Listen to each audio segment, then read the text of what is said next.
We used to jump out at kids on Halloween. My name is Fred Robinson, previous owner of the Robinson Farm property. This is my wife, Becky. We've lived here probably for about 45 years, is that right? Yeah. Since after we get married and moved to Marblehead again. It's been in my family since approximately 1838, 1840. Different discussions among different people will say different things, but that's all right. My great-great-grandfather bought this property and considerable other parcels of land in Marblehead back then. This was after he had retired from the Charlestown jail as the warden and ran for office in the State House. And he had to have a place to entertain, so he bought this wonderful piece of property with the salt box house on it and immediately added on the wing because he had to have a place to entertain his political friends. You can tell by the ceilings and the moldings The that this different is a different era of architecture. This would be, if I were at the Lee Mansion, they would say this was the great room. This was the most important room of the house. This was the room that my husband's great, the Honorable, used to entertain.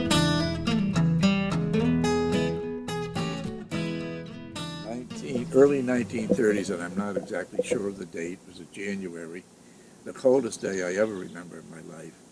The barn burnt down. All 55 cows were lost.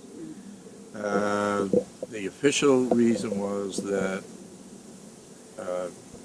whatever combustion they call that, that set off spontaneous combustion with old hay up there.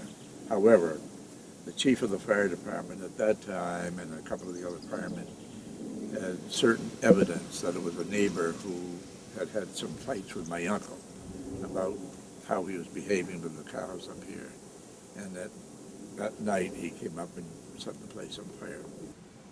After the barn burnt down, they built a new one. They delivered it all around town, some deliveries in Salem and Swampscott. And they only had about 25, 30 cows in that barn. But they always sold, besides regular pasteurized milk, a lot of people wanted raw milk back in those days.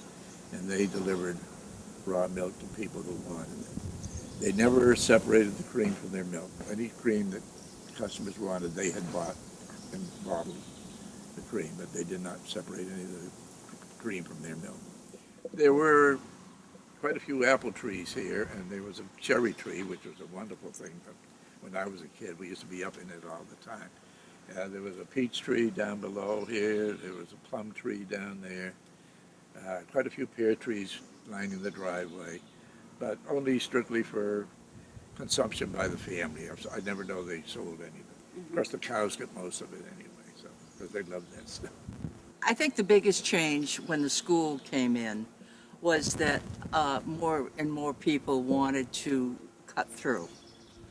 Our children played in the old barn, or the new barn, I should say, until it became a general nuisance and we had to have it torn down.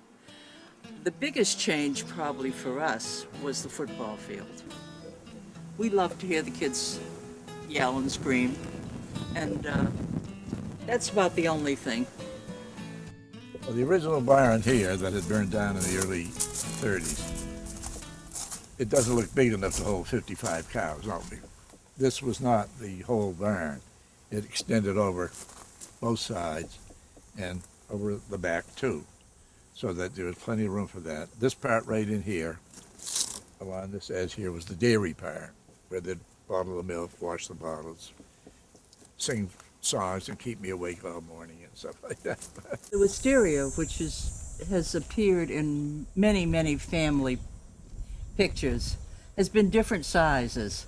Sometimes it's just a little thing going up the column. At other times, it's huge. We have a photograph of my husband's dad in his World War I outfit in front of the wisteria. All of our family have had their pictures taken in front of it. If I could have moved it, I would have, but I guess we just buy a new wisteria instead. This is it, dear. Our honeymoon cottage. It's a trap door in one of the old bedrooms in the old part of the house. that we have conjectured may have been a use for the Underground Railroad. And this is where the famous trap door takes place. And I'll let my husband take care of the trap door.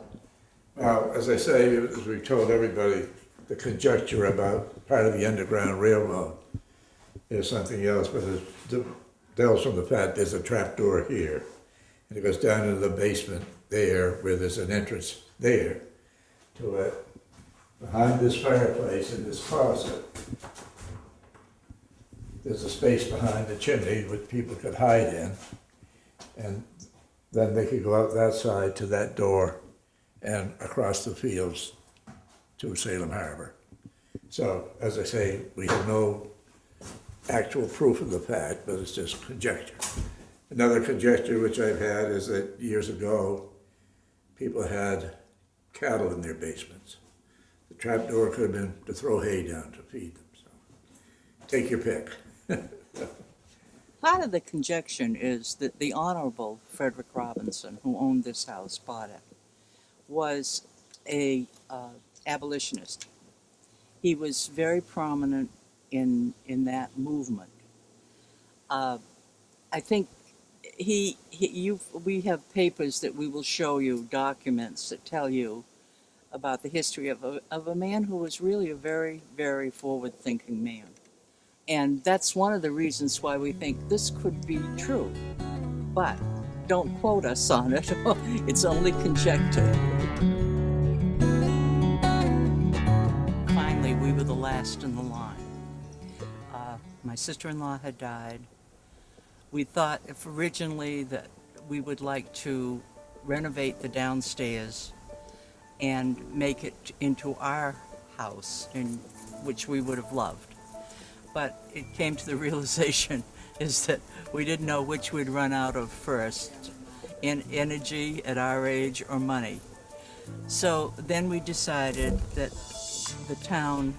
that we would sell the property. And then one afternoon, late in the day, Nikki Freeman knocked on the door. Can I talk to you for a minute? Nikki Freeman is part of the Open Space Committee, and Nick came in, sat at our dining room table, and told us what their group was working toward. And they put together the plan to sell this to the town of Marblehead. And then all of a sudden, it was going to be put on the ballot, and I guess this is real. We did nothing except offer it. As I have stated to them, we made the offer, you sold the farm. And that's what they did. A town meeting, which we did not attend, but we watched, of course. And the people in the town of Marblehead seemed to go for it. And they voted for it, I believe, overwhelmingly. I never really looked. So. But that's how Robinson Farm became part of the open space of Marblehead. And I think both of us agree that probably all the Robinsons in back of us would have agreed it's a good thing.